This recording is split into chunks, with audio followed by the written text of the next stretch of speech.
Breaking news, Elon Musk doubling down, defending calling Democratic Senator Mark Kelly, who is a retired Navy veteran who served in Operation Desert Storm, a traitor for sticking up for Ukraine. Well, I think somebody should care about the interests of the United States above the interests of another country. And If they don't, they're a traitor. Yeah, but he's a decorated veteran, a former astronaut, a sitting U.S. senator. That doesn't mean it's okay for him to put the interests of another country above America. Okay, well, you saw that, and you saw the look on Bret Baier's face. I mean, he made the point. Musk faced widespread criticism for calling Senator Kelly a traitor, which he did on Twitter, in response to a thread where Kelly said it's important for the United States to stand with Ukraine and that any deal to end the war, quote, can't be a giveaway to Putin. Senator Kelly is now out front. As you just heard Bret Baier report, he does sit on the Armed Services and Intelligence Committees. He is a retired Navy captain. And Senator Kelly, here we are. You heard what Elon Musk said, defending, calling you a traitor, making his explanation. At this point, what do you say? Well, I don't even know if he deserves a response. But what I will say is that I've spent an entire career standing up for our country, defending our country, flying in combat over Iraq, flying in space on the space shuttle, serving in the United States Senate. My entire life has been about serving this country. And I always stand with the best interest of our nation. And I will tell you this, Aaron, standing with our allies and standing up for democracy is in the best interest of the United States. And when you consider, who is Elon standing with at this point? A bunch of billionaires? It seems to me that some folks in the administration sort of switch sides here. I would put Elon at this point in the category of being much closer to Russia on this issue, this specific issue in a war against with one of our allies against one of our adversaries. I want this thing to end as much as anybody. But he throws this traitor word around, at least with regards to me, fairly freely. I don't think he's a serious guy, and he hasn't given this a lot of thought. Well, it's not a serious word, obviously, to use. It is a serious word, but in the context of you, I understand your point about being uncertain as to whether even reply to it, but you have to, in the sense that he is now the right-hand man in the White House, right? Right, because of who he is. I think it's fair to say this guy is the second most powerful person in the country at this point.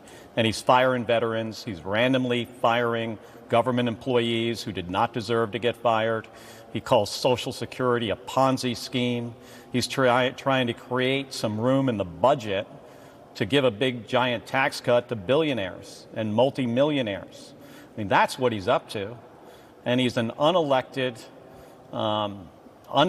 inexperienced, at least when it comes to regard to the federal government and what he's trying to accomplish here. He's an unelected billionaire. And I think he needs to stay in his own lane, making rockets, making cars. He also might be a little upset that I sold his car. Well, I know you sold his car. And in that, in a sense. By the way, Aaron, I sold the car after he called me the traitor the first time. Right. Well, I guess now. So now, I don't even want to make light of it, but I will say, in that sense, Senator, as you're well aware, you're lucky. There are a lot of people who may feel that they want to do that for their political reasons, and they can't, right? Because they can't get another car.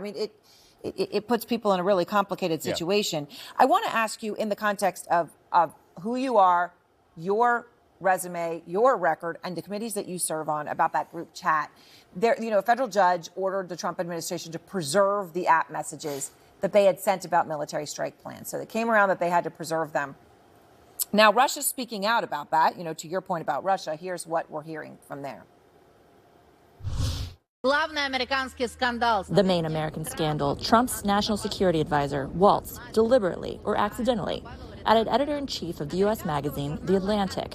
And I draw your attention to this, to the work chat of the nation's top officials. We want to get into the chat about Ukraine. It was like mocking. And that was the real risk. And the reason I ask you this, Senator, they want to get into that chat. We know that the cell phones of many of the individuals in that are compromised. So maybe Iran could have been in a chat about Houthis, in which case they could have actually intercepted this and killed American pilots. That is something that could have happened. It didn't, thank God, but it could have. So do you think what happened here, that these war plans were sent out so cavalierly and American pilots could have died, does that make people think twice, the men and women who are getting into those cockpits and going up? Erin, I've planned strikes from on an aircraft carrier. I've flown off an aircraft carrier 39 times on combat missions defending this country. When you plan a mission, the most closely held information is the timing. When you're going to launch, where you're going, in this case Yemen, and when you're going to get there, time on target. Weapon systems you're carrying. In this case, Pete Hegseth shared MQ-9, Tomahawk, F-18, all that information is the most sensitive information we have, and any adversary would want to get that information. It could have made its way to Yemen. It didn't in this case. We dodged a really awful potential outcome. Sure, there are pilots that are nervous about the leadership in the Department of Defense, and that's why I called for the Secretary of Defense's resignation. And if he doesn't resign, I think the president is in his rights and should, fire him, dismiss him. When he was nominated for this position and went through the confirmation process, I sit on the Armed Services Committee. Very quickly, it became clear to me that he was not qualified for this. And we're about 60-something days into this administration.